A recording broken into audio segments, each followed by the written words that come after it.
इयत्ता 8वी मॅथमॅटिक्समध्ये आज आपल्याला स्टॅटिस्टिक्समध्ये पर्सेंटेज बार डायग्रॅम किंवा पर्सेंटेज बार ग्राफ शिकायचे.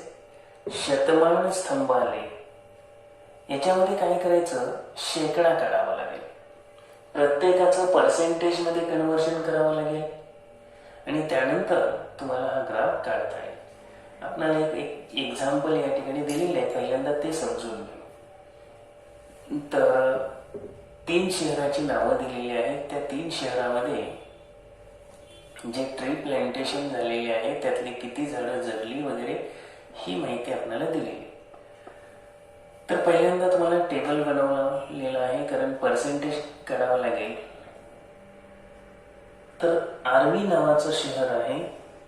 टोटल नंबर ऑफ ट्रीज आहेत 60, त्यातले 42 जगले.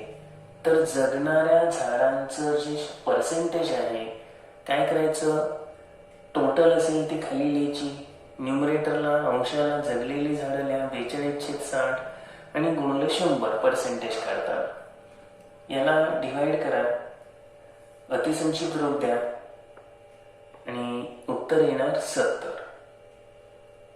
तर या ठिकाणी हे 70% झाडं जगली असा याचा अर्थ झाला. 6×7=42, 6×10=60 आणि 10×10=100, 7×10=70 आलं. त्यानंतर दुसरं आहे मोर्शी. 75 झाडं लावली, त्यातली 45 जगली. 45/75 गुणिले 100 घ्या. आता या ठिकाणी 15×3=45 करा, 15×5=75, ह्या 5ने परत 100ला डिवाइड करा, 20 आलं आणि 20×3=60. 60% झाडं मोर्शी मधली जगली. त्यानंतर बार्शी. 90 झाडं लावली, त्यातली 45 जगली. 45/90 गुणिले 100, 45×90 2ने 100ला भागा, 50 आलं. 50% झाडं जगलेली आहे. आता पर्सेंटेज बार ग्राफ काढताना काय करायचं, एक्स अक्षावर ही शहरं घ्या, हे टाउन्स घेतलेले त्यांनी, आर्वी, मोर्शी, बार्शी. वाय ॲक्सिसवर पर्सेंटेज नंबर ऑफ ट्रीज घेतले. या ठिकाणी स्केल पाठीमागं जसं आपण जॉईंटमध्ये घेतलं होतं तसंच काढून घेतलं. 1 सेंटीमीटरला 10%. ट्रीज सर्वायवड हे शेडेड ब्लू कलर घेतलं आणि अनसर्वायवड म्हणजे आपल्या हाती लागली नाही, मृत्युमुखी पडलेली जी आहेत, न जगलेली, ती अशी रिकामी दाखवली व्हाईट. आता यात पहिल्यांदा सगळे 100चे काढून घ्यायचे, टोटल करायची गरज नाही. तिन्ही 100चे काढले आणि त्याच्यामध्ये पहिले 70% जे जगलेले आहेत आर्वीतले ते इथं 70 दाखवा. त्यानंतर दुसऱ्या मोर्शीमध्ये 60% जगले होते, हे 60ने दाखवलं, शेडेड केलं. त्यानंतर हे बार्शीतले 50% जगले, हे 50% शेडेडनं दाखवलं. यानंतर 11.3 हा जो प्रॅक्टिस सेट आहे त्याच्यामध्ये पहा, पहिलं example, show the following information bye percentage bar graph. इयत्ता 8वीची A, B, C आणि D या 4 डिव्हिजन्स आहेत, या 4 तुकडे आहेत. या ठिकाणी लावलेली जी या ठिकाणी number of student securing grade A grade मिळालेले विद्यार्थी 60पैकी 45, 55पैकी 33, बी मध्ये, ए मध्ये आणि सी मध्ये 40पैकी 10 आणि डी मध्ये 75पैकी 15. चला आता आपण पर्सेंटेज बार ग्राफ काढू. आपल्याकडं ए या तुकडीमध्ये 45 विद्यार्थी ए ग्रेड मध्ये आहे. टोटल स्टुडंट्स आहेत 60, बी मध्ये 33, टोटल आहेत 55, सी मध्ये आहेत 10 आणि टोटल आहेत 40. त्यानंतर डी मध्ये 15 एम ग्रेड मध्ये आहेत आणि 75 टोटल आहेत. आता पर्सेंटेज मध्ये कन्व्हर्जन करून घ्या. याच्यामध्ये हे पर्सेंटेज मध्ये किती येत आहेत हे चेक करू आपण. तर काय होणार, 45 किती पैकी, 60 पैकी. 45 अंशाला लिहा, 60 छेदाला लिहा, गुणिले 100 करा. आपल्याला या ठिकाणी कॅल्क्युलेशन करून घ्या. 15×3=45, 15×4=60, 4ने 100ला डिवाइड करा, 25 आलं. 25×3=75, 75% विद्यार्थी रिमेनिंग. आता याच्यामध्ये आपल्याला हे 75% जे विद्यार्थी आहेत हे ए ग्रेड वाले आले. मग ए ग्रेड वाले आल्यानंतर इथं काय करणार, 100 वजा 75 हे, किंवा आपण इथं काय करू, पर्सेंटेज आपल्याला दाखवायला काय सांगितलेलं आहे, पर्सेंटेज बार डायग्राम. याच्यामध्ये आपण काय घेऊ, percentage of students securing A grade. A grade मिळवणारे विद्यार्थ्याला 75%, न मिळवणारे 25. आता दुसऱ्यामध्ये 33/55 गुणिले 100 करा. 11×5 = 55, 11×3 = 33, 5×1 = 5, 5×2 = 10. 60% विद्यार्थी बी तुकडीतले ए ग्रेड मध्ये आहेत आणि 40% ए ग्रेड त्यांना मिळालेली नाही. चला सी डिव्हिजन कडे जाऊ. यांची संख्या आणखी कमी आहे. 40 पैकी 10 जणांनी ए ग्रेड मिळवली. गुणिले 100 करून टाका. 0 ला 0 कॅन्सल. 4 ने 100 ला डिवाइड करा. 25% विद्यार्थ्यांनी ए ग्रेड मिळवलेली आहे. त्यानंतर 75 पैकी 15 विद्यार्थ्यांनी ए ग्रेड मिळवली. गुणिले 100 करा. 15×1 = 15, 15×5 = 75, 5 ने 100 ला डिवाइड करा. किती येणार, 20. तर 20% विद्यार्थ्यांनी डी डिव्हिजन मधल्या ए ग्रेड मिळवलेली आहे. या ठिकाणी एक्स अक्षावर या ठिकाणी ह्या डिव्हिजन्स घेतलेले आहेत, ए, बी, सी आणि डी. तर वाय अक्षावर पर्सेंटेज ऑफ स्टुडंट्स घेतलं, स्केल घेतला आपण 1 सेंटीमीटर बरोबर 10% स्टुडंट्स, आणि त्यामुळं 10, 20, 30, 40, 50, 60, 70, 100 असं घेतलं.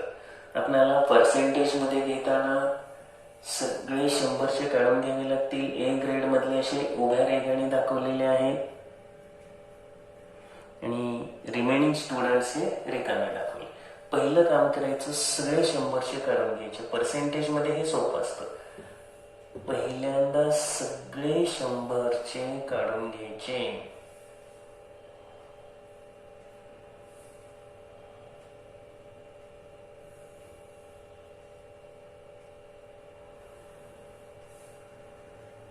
ए डिव्हिजन ही बी डिव्हिजन झाली.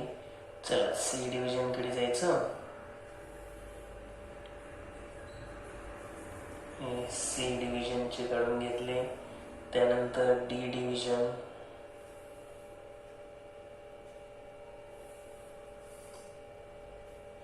सर्वच्या सर्व 4च्या 4 आपण 100%चे काढून घेतले. आता ए ग्रेड मिळवणारे जे विद्यार्थी आहेत ते त्या याच्यामधले आपण घेऊ. तर आपल्याला ए ग्रेड मिळवणारे विद्यार्थी ए या डिव्हिजन मधले इथं आपण कॅल्क्युलेट केलेले आहेत. 75 परत 60, 25 आणि 20. पहिल्यांदा 75% ए ग्रेडचे ए मधले 70 आणि 80च्या मध्ये आपण आधी मार्किंग करून घेऊ. त्यानंतर दुसरे जे आहे तर ते आपण 60% घेतले, तर हे 60% घेऊ बी मधले. त्यानंतर सी आहे 25%, बरोबर. तर सी मधले 25% विद्यार्थी ए ग्रेड मिळवू शकले. आणि लास्ट आहे 20% स्टुडंट्स ज्यांनी डी डिव्हिजन मधले त्यांना ए ग्रेड मिळाले. ए ग्रेड वाले आपण अशा उभ्या रेघाने दाखवतोय, दाखवून घ्या.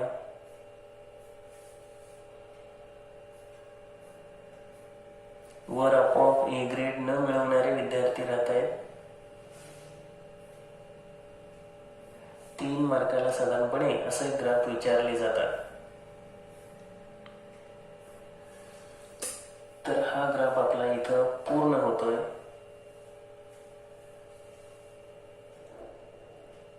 प्रश्न क्रमांक 2 मध्ये observe the following graph and answer the question. State the type of bar graph. इथं सगळे 100चे दिसतात, त्यामुळे हा शतमान स्तंभ आलेख आहे. हा पर्सेंटेज बार ग्राफ आहे. तेच उत्तर लिहा, पर्सेंटेज बार ग्राफ.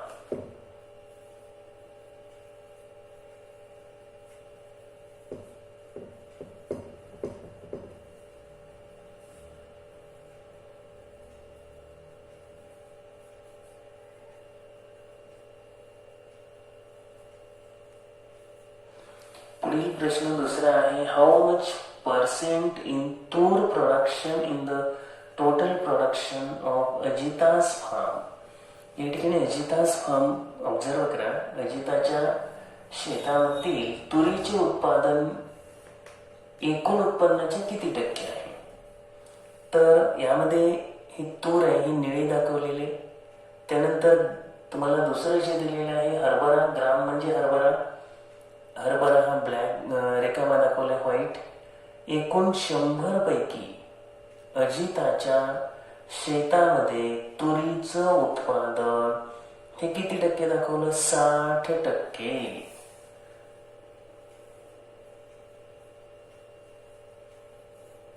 त्यानंतर थर्ड वन आहे, compare the production of gram in the farmers of Yash and Ravi and state whose percentage of production is more and by how much. Yash आणि रवी यांच्यापैकी कोणाच्या शेतामध्ये या ठिकाणी हरभऱ्याचं उत्पादन शतमान पर्सेंटेजमध्ये किती जास्त आहे? तर यशनं या ठिकाणी आपण जर पाहिलं हरभरा किती केलेला आहे, हा 50 म्हणजे राहिलेला वरचा 50. यशने हरभरा 50 केला. त्यानंतर रवीचा जो हरभरा आहे तो किती आहे? 70-30 आहे. आणि यामुळे काय झालं, यशचं उत्पादन 20% जास्त आहे. या ठिकाणी आपण काय करू, हे लिहूया, ग्राम प्रोडक्शन ऑफ यश. तर यशचं ग्राम प्रोडक्शन किती टक्के आहे? 50%. हरभऱ्याचं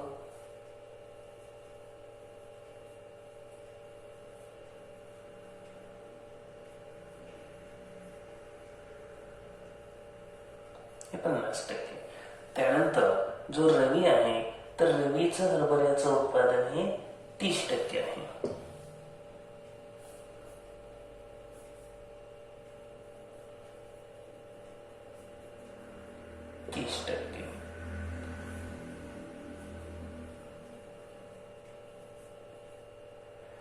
आता यामुळं यशचे जे उत्पादन आहे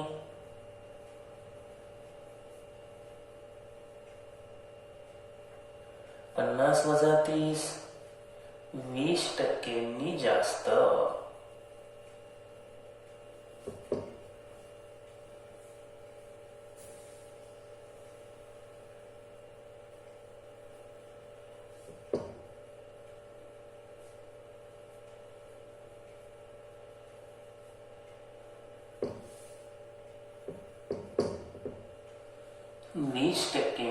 यशचं जे उत्पादन आहे ते जास्त आहे. हुज पर्सेंटेज ऑफ तूर प्रोडक्शन इज लिस्ट. तुरीचं उत्पादन सर्वात कमी कोणाचं आहे? आता तूर आपण या शेडेड ब्लू मध्ये दाखवलेले. सगळ्यात कमी उत्पादन दिसते सुधाचं, कारण इथं 60 आहे, इथं 50 आहे, इथं 70 आहे आणि सुधाचं मात्र 40 आहे. त्यामुळे सुधा चौथ्याचं उत्तर या ठिकाणी आपल्याला द्यावं लागेल, सुधाचे. त्यानंतर 5वा आहे, state production of percentage of tur and gram in Sudha's farm. सुधाच्या शेतामध्ये तुरीचं उत्पादन झालं 40%, तूर 40%, आणि मग ग्राम हरभरा किती राहिला? 60%.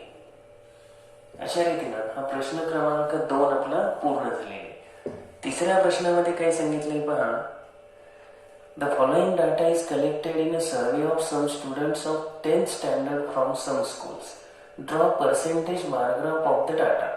School first, second, third, fourth. Inclination towards science stream, inclination towards commerce stream. विज्ञान शाखेकडे कल आणि वाणिज्य शाखेकडे कल. 90, 60, 60, 20, 25, 25, 16, 24. या ठिकाणी आपण टोटल या ठिकाणी दिलेली संख्या घेतलेली आहे. आता पर्सेंटेज मध्ये कन्वर्ट करून घेऊ. सायन्सकडे जाणारे पर्सेंटेज मध्ये काढू. सायन्सकडे जाणारे फर्स्ट जे स्कूल आहे त्या ठिकाणी आहेत 90चा. कॉमर्सकडे जाणारे 60, म्हणजे टोटल किती झाले?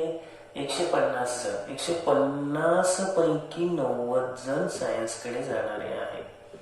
त्यानुसार आपण काय करू? 150 पैकी 90, तर ह्या ठिकाणी या शून्याला शून्य कॅन्सल करू. त्यानंतर 5 त्रिक 15, 5 दुणे 10, 3 एके 3, 3 त्रिक 9, एकूण आले 30 दुणे 60. 60% विद्यार्थी हे सायन्सकडे जाणारे आहेत. त्यानंतर दुसऱ्या शाळेमध्ये 80 पैकी हे 60 आणि हे 20, 80, 60 विद्यार्थी हे सायन्सकडे जातात. 20 त्रिक 60, 20 चौक 80, 4 ने डिवाइड करा, 25 आलं. 25 त्रिक 75% विद्यार्थी हे कुठे जाणार आहेत? सायन्सकडे जाणार आहेत. त्यानंतर थर्ड स्कूलमध्ये आहे 25 सायन्सकडे जाणार आहे. टोटल 50 आहेत आणि त्यापैकी 25, म्हणजे इथं निम्मे विद्यार्थी 25 एके 25, 25 दुणे 50, 2 ने 100 ला भागा, 50 आलं. 50% विद्यार्थी हे तुम्हाला सायन्सकडे जाणारे भेटले. त्यानंतर पुढे आहे 16 विद्यार्थी आणि एकूण 6 आणि 4 10, 2 आणि 3 आणि 4, 40 पैकी 16 गुणिले 100 करा. तर यामुळे पर्सेंटेज काढून घेऊ आपण. तर 0शी 0 कॅन्सल करा, 40 चौक 16, 4 10 40. 40% विद्यार्थी हे सायन्सला जाणारे, 60% कॉमर्सला जाणारे. आता आपल्याला याचा पर्सेंटेज भागाकार करावा लागेल. एक्स अक्षावर आपण पहिली स्कूल, दुसरी, तिसरी, चौथी असं लिहिलं. या ठिकाणी 10 20 30 असे 100% पर्यंत लिहून घेतलं. स्केल 1 सेंटीमीटरला 10% घेतल्यामुळे असं 10 20 30 घेतलं. पर्सेंटेजला सगळ्याला स्केल समान घेतलं. सायन्स असं डार्कने दाखवलं, कॉमर्स रिकाम्याने दाखवलं. आपण पहिल्यांदा सगळे 4ही शाळेतले 100चे काढून घेऊ ग्राफ. हे सगळे बार 100चे काढून घ्या.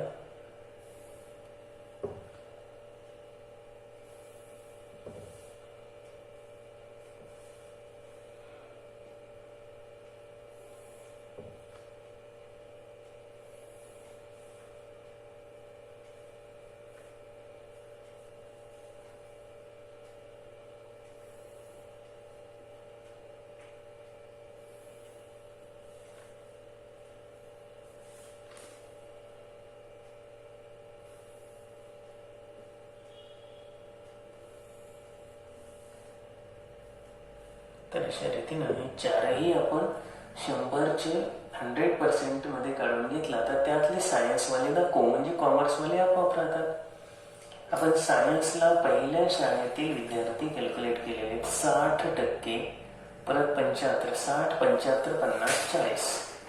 तर 60% विद्यार्थी कॉमर्सला आहेत पहिल्या शाळेतले. दुसऱ्या शाळेतले 75, 70 आणि 80च्या मध्ये.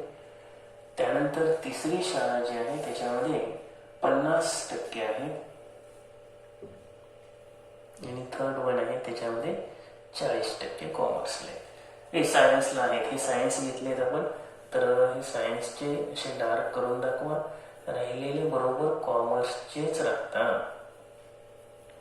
बऱ्याच वेळेला काय केलं जातं, मुलांकडून हा जो ग्राफ आहे त्याच्याकडे दुर्लक्ष केलं जातं. परंतु अगदी 10वी पर्यंत तुम्हाला हा प्रत्येक वर्षी हा ग्राफ आहे, याच्याकडे दुर्लक्ष करू नका. मार्क सहजासहजी तुम्हाला मिळून जातात त्याच्यामध्ये.